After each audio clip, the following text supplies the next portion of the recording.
Uma, entre tantas boas qualidades da obra A Nova Direita, Aparelhos de Ação Política e Ideológica do Brasil Contemporâneo, de autoria de Flávio Henrique Calheiros Cassimiro, é ter o autor demonstrado como, no decorrer de 4 décadas, a burguesia brasileira criou e recriou suas instituições, mas com um programa econômico muito bem definido e que foi sendo aperfeiçoado na medida em que o neoliberalismo ia se desdobrando e ocupando espaço pelo mundo. De forma que agora, nesse meu primeiro vídeo de 2021, eu, Antônio Macário de Moura, baseado na obra, claro, A Nova Direita, vou tratar, em linhas gerais, do Instituto Atlântico.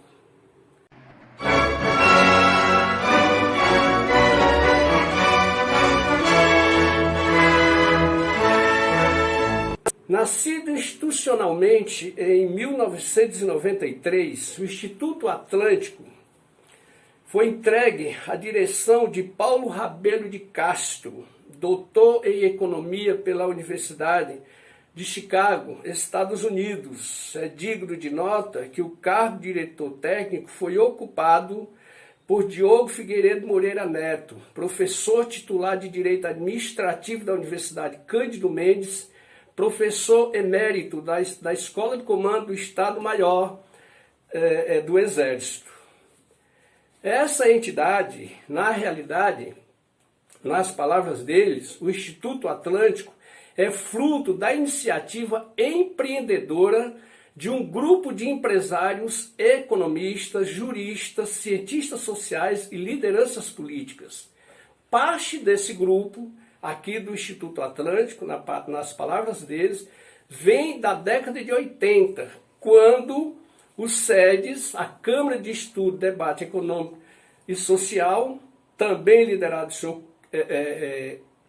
Paulo Rabelo de Castro, estabeleceu as premissas da renovação, das transformações, que eles chamam de modernização, a partir do neoliberalismo. A perspectiva agora, por via do Instituto Atlântico, era o aprofundamento, continua sendo evidentemente, o aprofundamento do processo de expropriações sociais a partir de novos caminhos de acesso à estrutura estatal e pela naturalização das novas formas de sociabilidades atreladas às concepções de meritocracia, produtividade, eficiência, competitividade.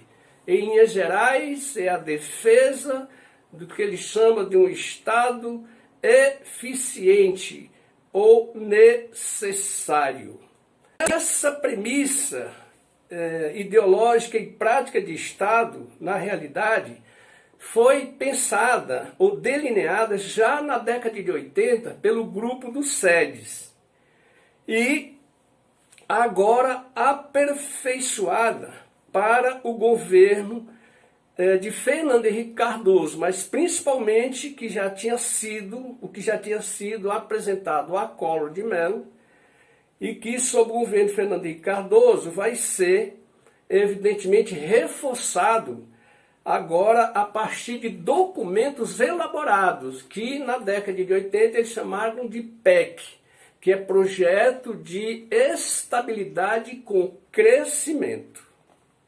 Essa reformulação dependia, de acordo com esse grupo atlântico, desse Instituto Atlântico, da adoção de uma série de ajustes e reformas a partir do discurso de tornar o Estado enxuto, eficiente, alinhando novas orientações amparadas nos pressupostos neoliberais a práticas corriqueiras de eliminação de políticas universais. Não é só um projeto econômico que se delineou a partir da década de 80 e que agora, na década de 90, aparece com toda a força. É um projeto político, econômico e ideológico principalmente. De modo que essa PEC é a base, na realidade, de um documento apresentado como diretrizes para a economia brasileira a partir do governo Fernando Henrique Cardoso.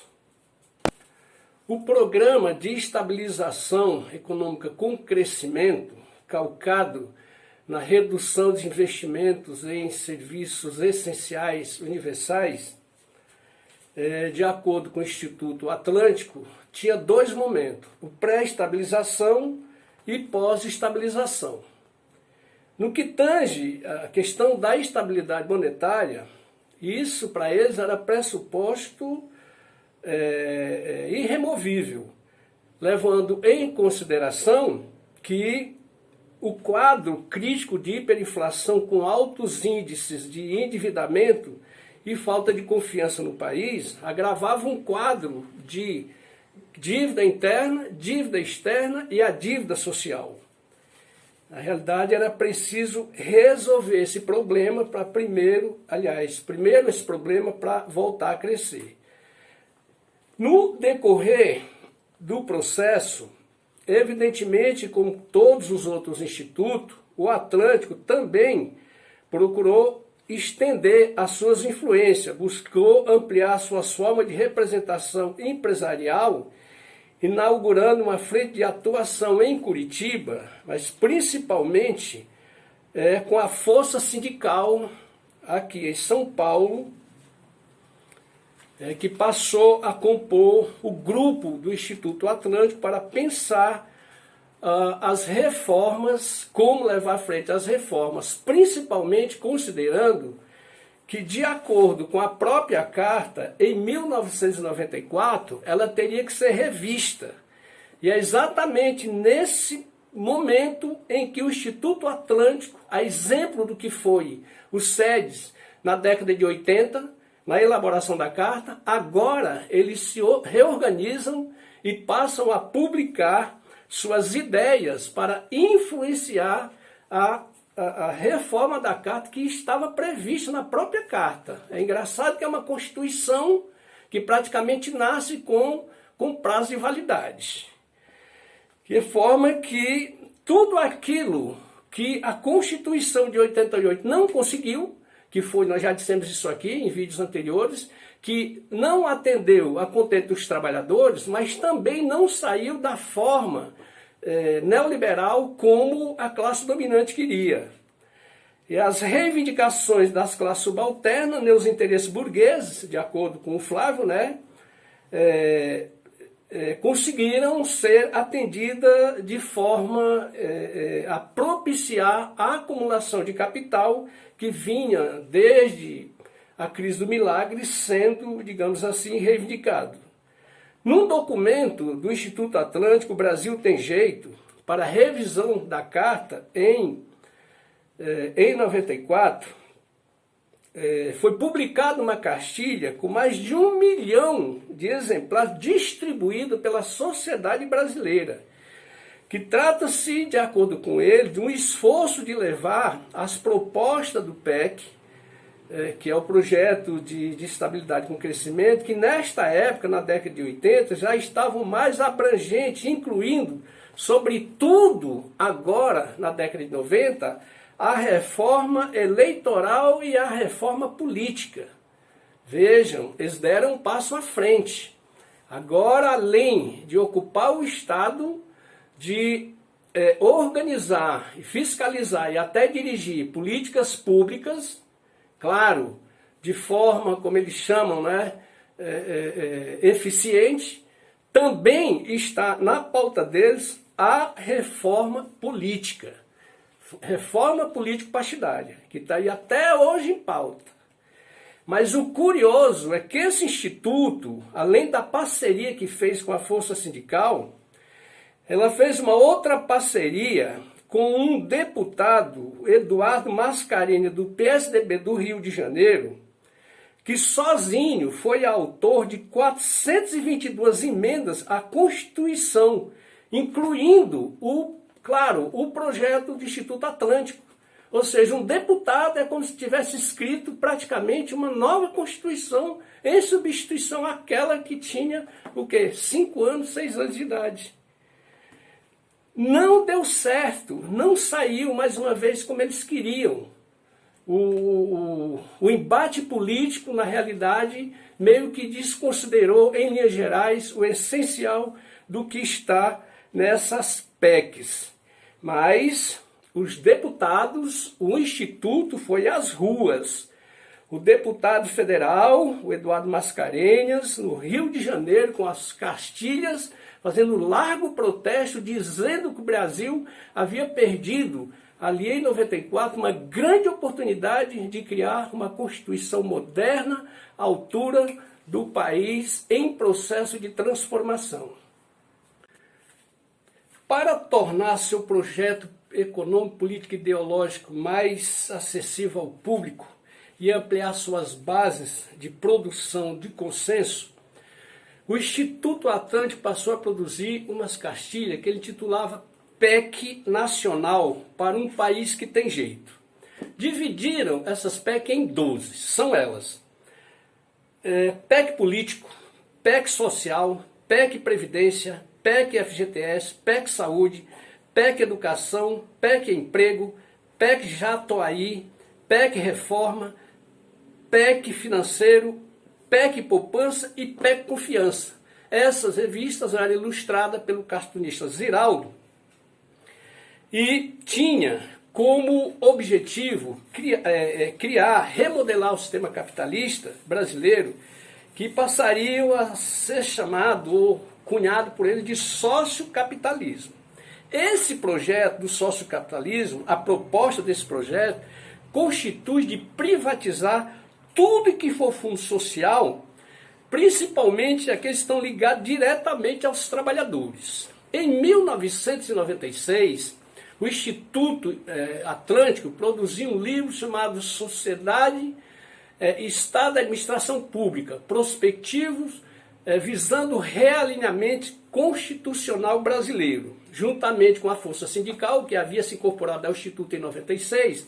No ano de 97, estiveram eles, liderança do Instituto e da Força Sindical, com Paulo Pereira da Silva, o Antônio Medeiros, estiveram na Argentina e no Chile para entender melhor como tinha sido feito o processo de privatização da previdência deles e como estava funcionando agora via capital privado. Com relação à educação, que há muito vem se propondo a privatização, o Instituto Atlântico propunha que se criasse um cheque educação, de forma que fosse substituído o Estado pela iniciativa privada. De forma que, nesse sentido, o Estado brasileiro captura todos os fundos públicos, sobretudo vinculados aos trabalhadores. A ordem desse Instituto é privatizar tudo o que puder.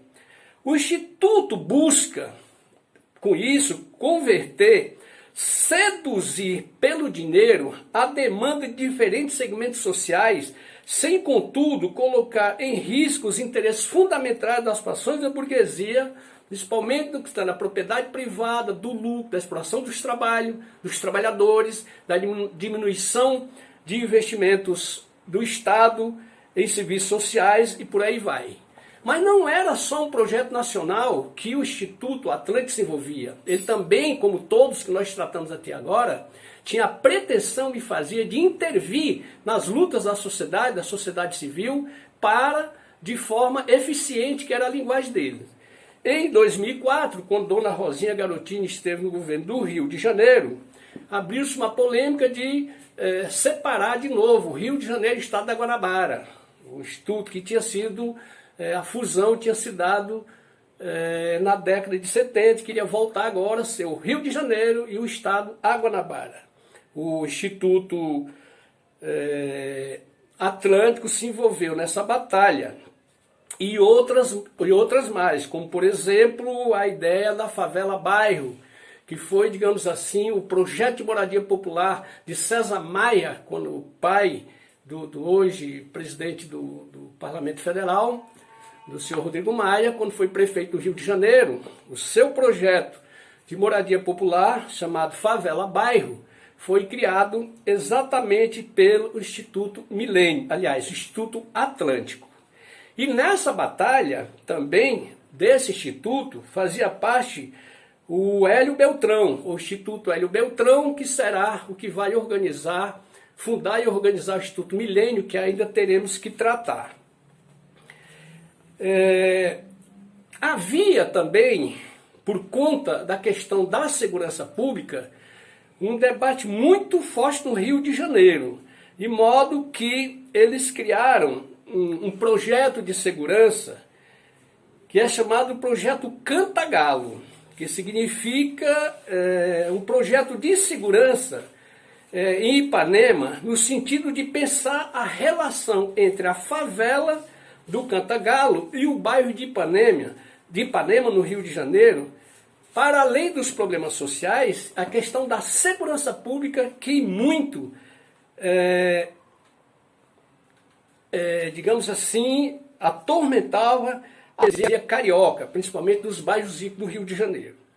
Além do mais, o Instituto se envolvia também nos serviços, aliás, numas atividades, digamos assim, no mínimo ridículas.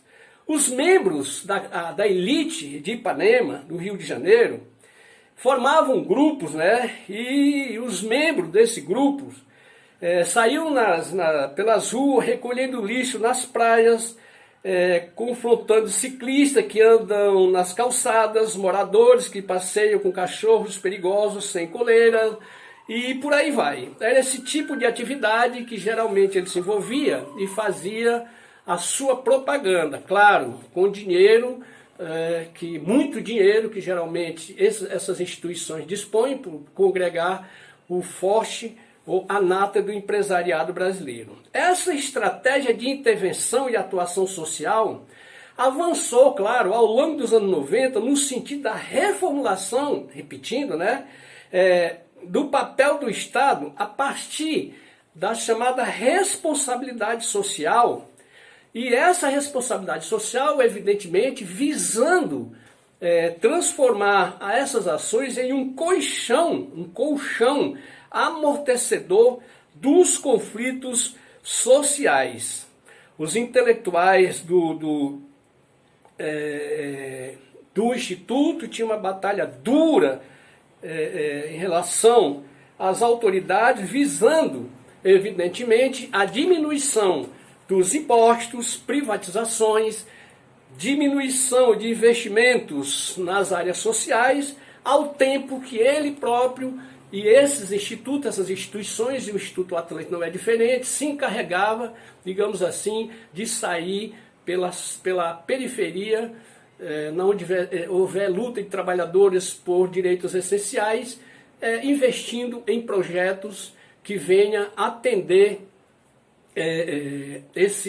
essas necessidades, geralmente sob o discurso de estar preocupado com o conjunto, mas na realidade era mesmo uma tentativa eficiente e que vem se desdobrando ao longo desses anos de evitar a luta dos trabalhadores por direitos universais. Peço aqui quem assistir a esse vídeo que dê um like, dê sugestão, faça comentários, e porque no decorrer outras instituições que compõem o livro A Nova Direita, nós vamos tratar até chegar aqui nos dias atuais com o governo que aí está. Muito obrigado.